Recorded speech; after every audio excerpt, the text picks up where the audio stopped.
이번 시간에는 소음 방지 계획에 대해서 한번 알아보도록 하겠습니다. 공장 소음 방지 계획. 우리가 공장을 지으려고 하면 우리가 주변에 소음이 많이 발생할 수가 있겠죠. 특히 뭐 공장 주변에 주택이 있다든지 아니면 뭐 요양병원이 있다든지 종합병원이 있다든지 뭐 이런 경우에는 소음 방지 계획을 세워서 허가를 받아야 되는 상황도 있고 아니면은 그냥 신고만으로 끝나는 상황도 있습니다. 이런 경우에 어떤 규정을 따라야 되는지에 대해서 알아보도록 하겠습니다. 공장 소음 방지 계획, 공장의 신설 및 증설의 경우 어떻게 해야 되느냐? 공장 소음 방지 계획을 어떤 식으로 해야 되는지 한번 봅시다.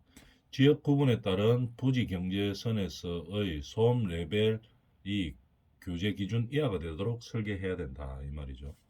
그러면은 우리가 지역 구분에 따라서 예전에 우리 앞전 시간에 한번 했었는데 지역 구분에 따라서 소음 레벨 기준이 어떻게 되는지 그것부터 알아야 되겠죠. 그래서 우리가 간단하게 다시 한번 보도록 하겠습니다. 공장 소음 배출 허용 기준이 있죠. 지역이 우리나라 토지는 지역 구분을 해놓고 있죠. 예를 들어서 도시 지역 중에서 전용 주거냐, 뭐 녹지 지역이냐, 관리 지역 중 뭐 취락지구, 그다음에 관광 휴양 개발, 자연환경 보전 지역 중 여기 되어 있죠. 뭐 수자원 보호구역, 이외 지역, 뭐 이런 지역이 있습니다. 이 지역에 따라서 기준이 있죠. 여기는 낮에는 50데시벨 이하, 낮이라고 하면 새벽 6시에서 저녁 6시까지를 말하네요. 저녁은 저녁 오후 6시에서 12시까지, 밤 12시까지를 말하는 거고, 요때 45데시벨 이하, 밤은 40데시벨 이하의 기준을 맞게 그렇게 설계를 해야 되는 겁니다. 그 다음에 이 지역에 따라서 또 다르죠. 도시지역 중 일반 주거나 준주거는 조금 기준이 더 높네요. 도시지역 중, 녹지지역 중, 뭐 취락지구, 주거개발진흥지구, 뭐 관광휴양개발진흥지구는 제외함, 뭐 이렇게 되어 있지만 낮에는 55데시벨 이하, 저녁은 50데시벨 이하, 밤은 45데시벨 이하 이런 식으로 구분이 되어 있습니다. 조금 더 강화되어 있죠. 그러면 이 규정에 맞게 설계를 하고 계획을 해야 되는 겁니다. 조금 더 보면은 농림지역은 좀 더 완화가 되어 있네. 강화가 아니고 완화가 되어 있죠. 60데시벨, 55데시벨, 50데시벨 이하 이런 식으로. 그 다음에 상업지역이나 중공업지역은 65데시벨 이하 낮에, 저녁은 60데시벨, 밤은 55데시벨 이하 이렇게 되어 있죠. 그 다음에 도시지역 중 일반 공업지역, 전용 공업 좀 더 많이 완화가 되어 있죠. 70데시벨 낮에 이하, 저녁은 65데시벨 이하, 밤은 60데시벨 이하 이렇게 규정이 완화되어 있습니다. 그러면 이거 뭐 다 외울 수는 없고 우리가 공장을 신설할 때 그때마다 이렇게 보면 되겠죠. 봐가지고 규정에 맞게 설계를 하면 되는 겁니다.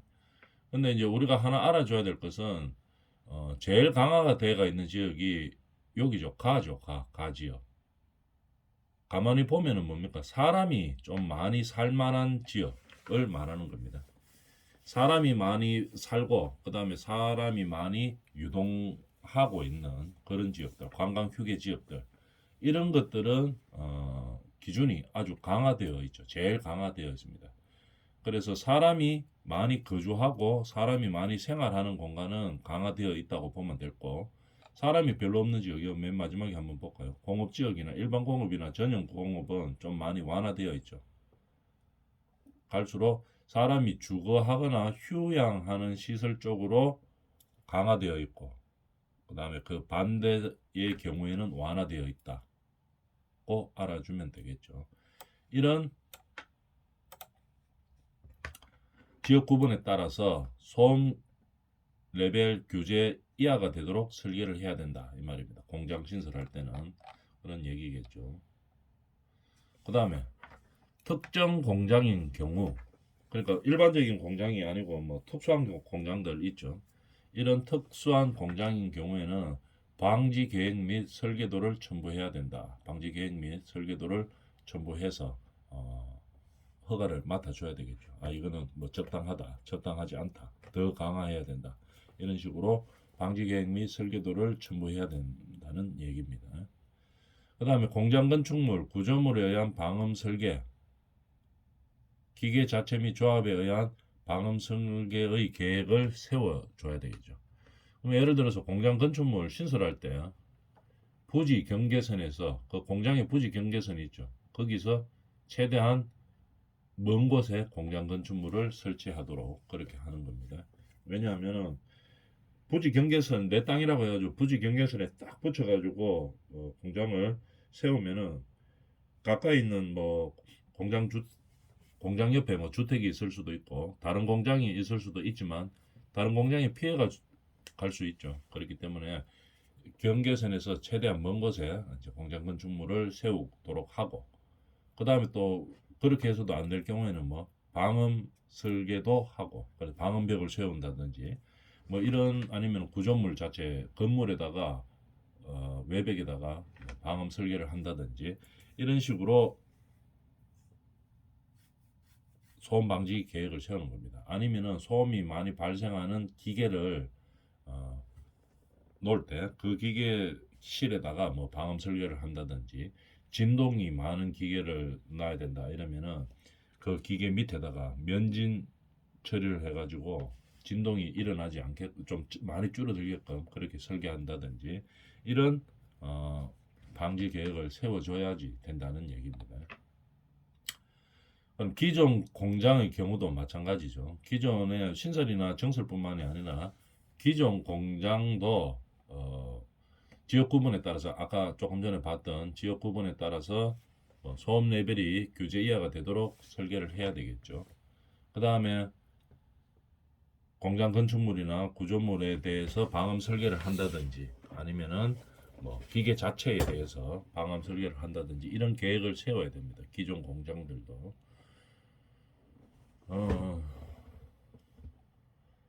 공장 내에서 뭐 기계의 배치를 바꾼다든지, 소음이 큰 기계들은 어떻게 뭐 인접 대지에서 좀 멀게 배치를 한다든지, 가능한 한 최대한 멀게 배치를 한다든지 이런 계획을 세워줘야 되겠죠.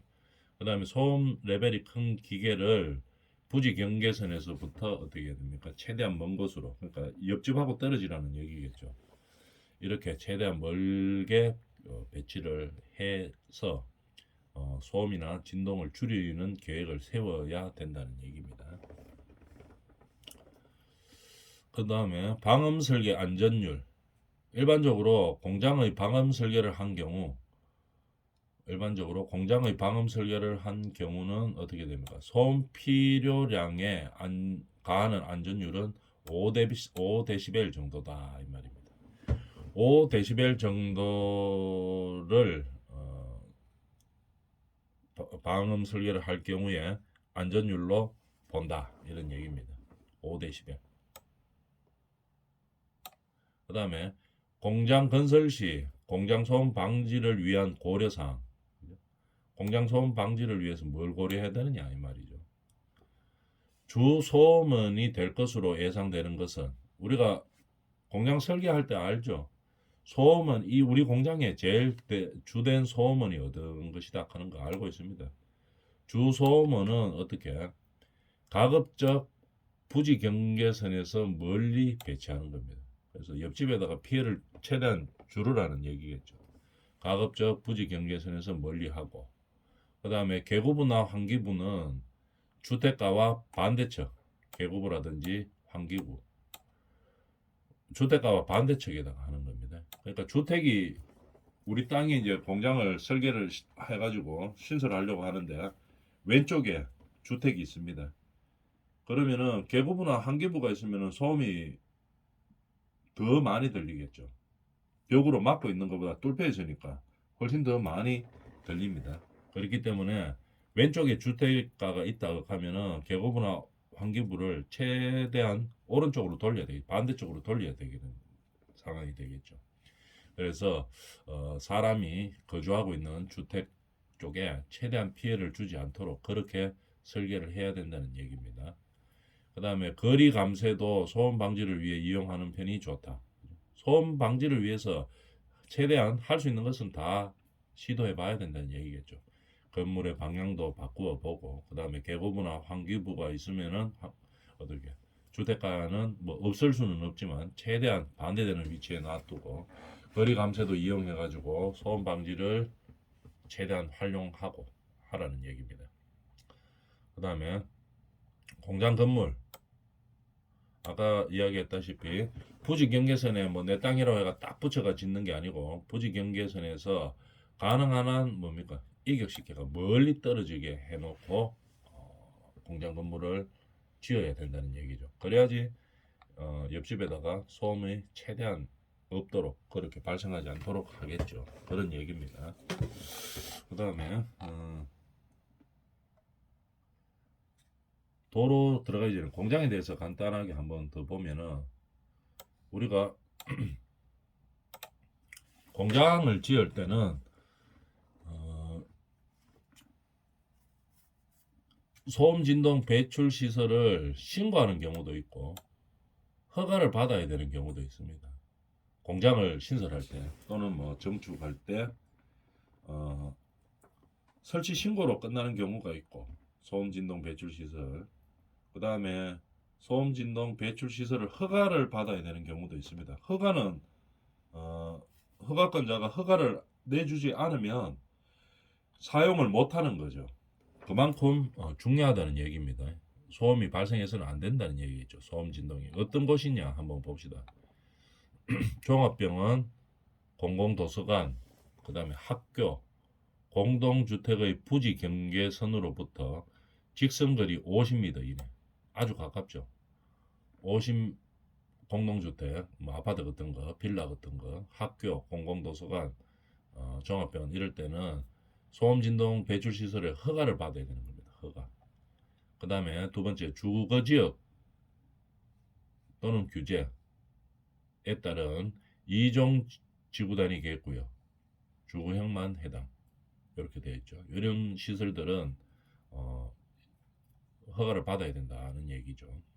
그 다음에 또 요양병원 중 100개 이상의 병상을 갖춘 노인을 대상으로 하는 요양병원의 부지 경계로부터 직선거리 50m 이내.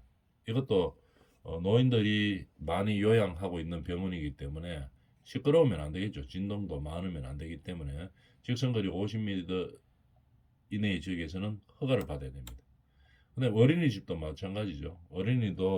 어린이집도 입소 규모 100인 이상의 어린이집은 부지 경계선으로부터 50m 이내의 지역에서는 공장을 지으려고 하면 소음 진동 배출 시설을 허가를 받아야 됩니다. 허가권자가 이렇게 판단해보고 이거는 너무 피해가 주변에 많다 이래가지고 허가를 안 해주면 그걸 지을 수가 없는 거죠. 그렇기 때문에 이런 규정에 가까이 있는 지역에 공장을 지으려고 하면 허가를 받아야 되는 겁니다.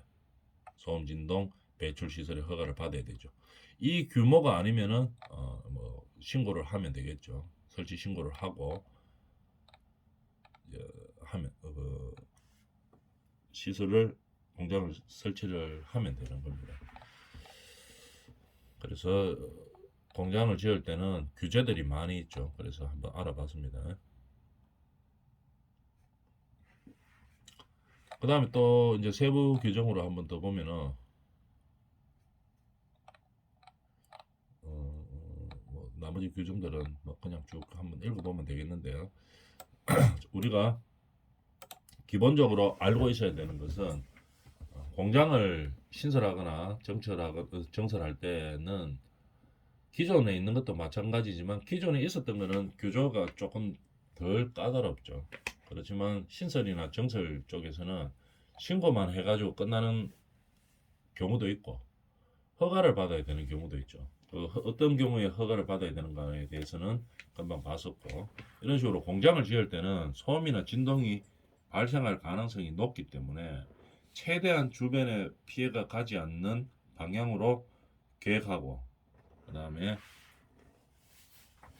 건물을 배치하고 구조를 뭐 방음이 될 수 있는 구조로 그렇게 계획하고 해야 된다는 얘기입니다. 공장에 대해서는 그렇고, 그다음에 도로교통소음 방지 계획에 대해서 한번 볼까요? 우리가 도로도 보면 소음이 많이 발생하죠. 도로도 소음이 상당히 많이 발생합니다. 그렇기 때문에 어떻게 해야 되는지를 한번 봅시다. 소음 방지 계획 하기 전에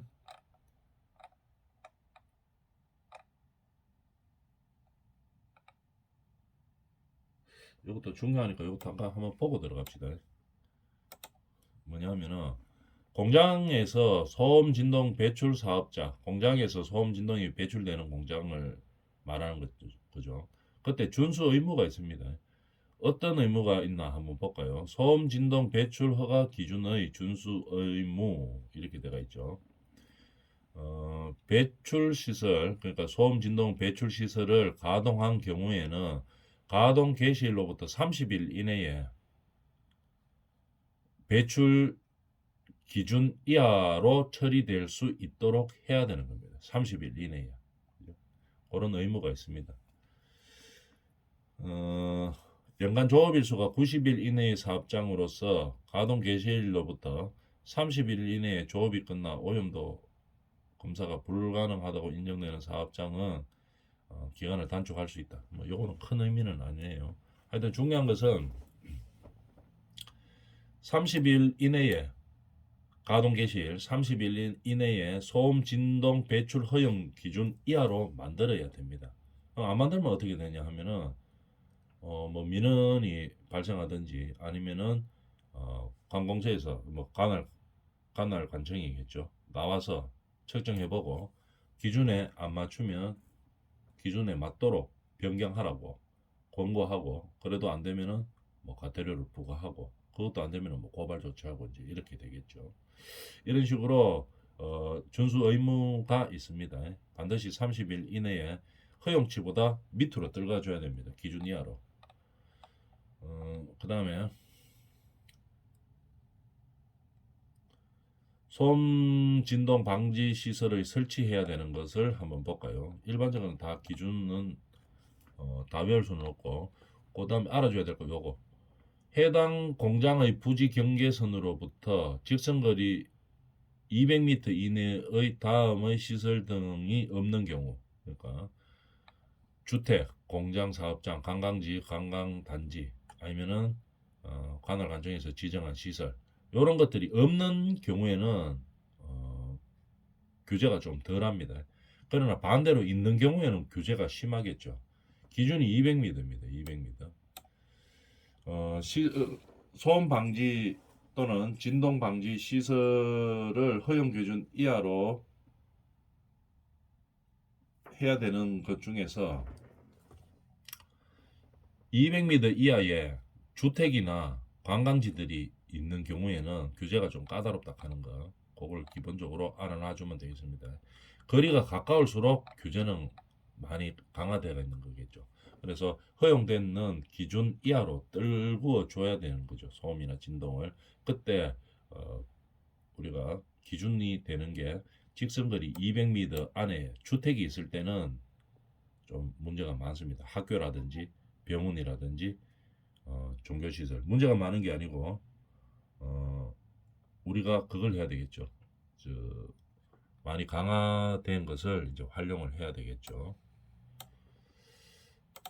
그 다음에 도로교통소음 방지 계획에 대해서 한번 봅시다. 도로도 우리가 소음이 많이 발생하죠. 그렇기 때문에 방지 계획을 세우고 하는 겁니다. 기존 도로의 경우는 어떻게 하느냐? 환경 소음 레벨을 초과하는 도로는 소음 레벨을 초과해버리면은 우리가 도로 다니면서 볼 수 있죠. 완전히 이래 딱그 구조물로 싸가지고 완전히 차폐하든지 아니면은 방음벽을 계획하든지 이제 그렇게 해야 되는 겁니다. 차폐하든지 방음벽을 계획하든지. 기존 도로에서. 기존 도로를 없앨 수는 없으니까 보통 어떻게 합니까? 소음이 들리지 않도록 완전히 싸든지 아니면은 방음벽을 계획해 줘야 되겠죠. 그 다음에 노면 계획을 충분히 검토하여 설계해야 되겠죠. 기존 도로일 때도 노면 계획을 충분히 검토해 가지고 소음이나 진동이 줄어들 수 있는 그런 설계를 해줘야 되는 겁니다. 그 다음에 특히 문제되는 지역이 어디인가를 생각해 보면은 주거 밀집 지역이 상당히 문제가 될 수 있겠죠. 주거 밀집 지역을 통과하는 고속도로 등은 부분적으로 속도 제한을 해줘야 되는 겁니다. 그래서 일단 속도를 줄여가지고 소음이나 진동을 적게 발생하도록 그렇게 만들어줘야 되겠죠. 완전 차폐나 뭐 방음벽으로도 막을 수 있겠지만 그것만으로도 좀 부족하기 때문에 사람들이 많이 사는 지역은 속도 제한을 실시를 하는 겁니다. 그 다음에 신설도로의 경우에도 마찬가지죠. 환경소음 레벨을 초과하면 그런 도로는 완전히 차폐하든지 완전히 싸서 구조물로 싸가지고 소음을 줄이든지 아니면은 방음벽을 계획하는 겁니다. 노면 계획은 반드시 충분히 검토하여 설계해야 되는 거고 특히 고가 고속도로의 경우 도로 구조 설계를 충분히 검토해야 되는 겁니다. 고속도로는 이게 우리 소음 발생이 많이 되죠. 많이 발생할 가능성이 상당히 높습니다.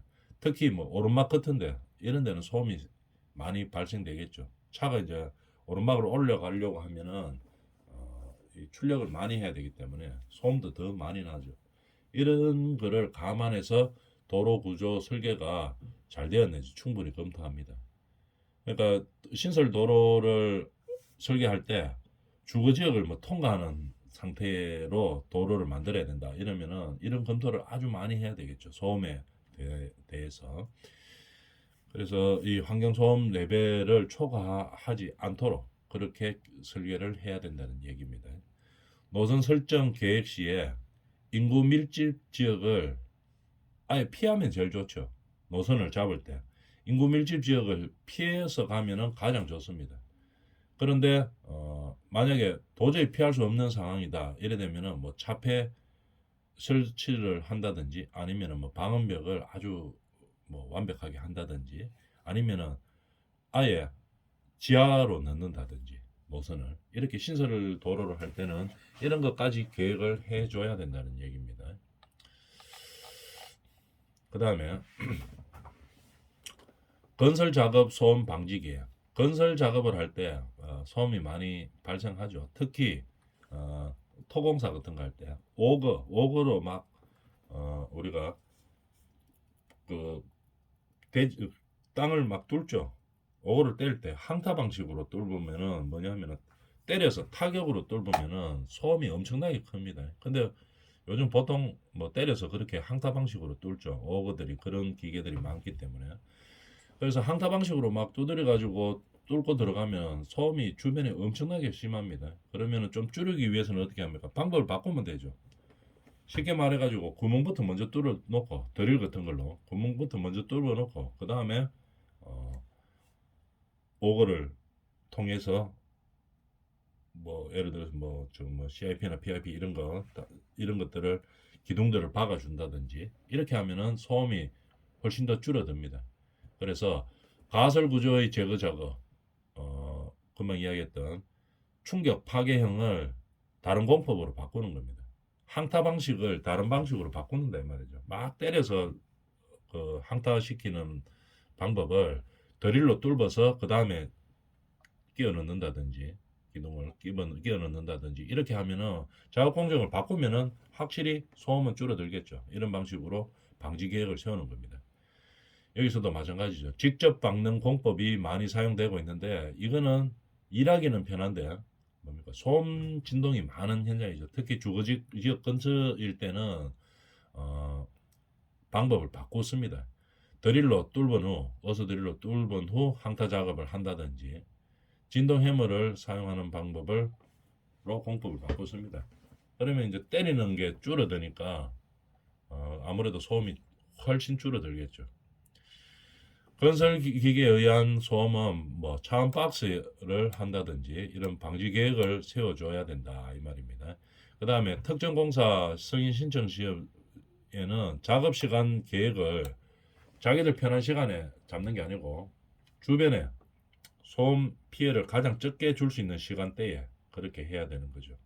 예를 들어서 뭐 밤에 조용하게 잠 다 자고 있는데 거기에 막 뭐 항타 계획을 세워가지고 뭐 소음을 많이 발생시키고 이런 것들을 최소한 없애고 꼭 해야 되기는 하지만 그래도 뭐 일반적으로 다 뭐 생활하는 시간대 있죠. 시끄러운 시간대 그런 시간대에 최대한 잡아서 피해를 최대한 적게 하라 이런 얘기입니다. 그래서 건설 작업 소음 방지 계획을 세워줘야 된다는 얘기입니다. 이번 시간에 여기까지 합니다.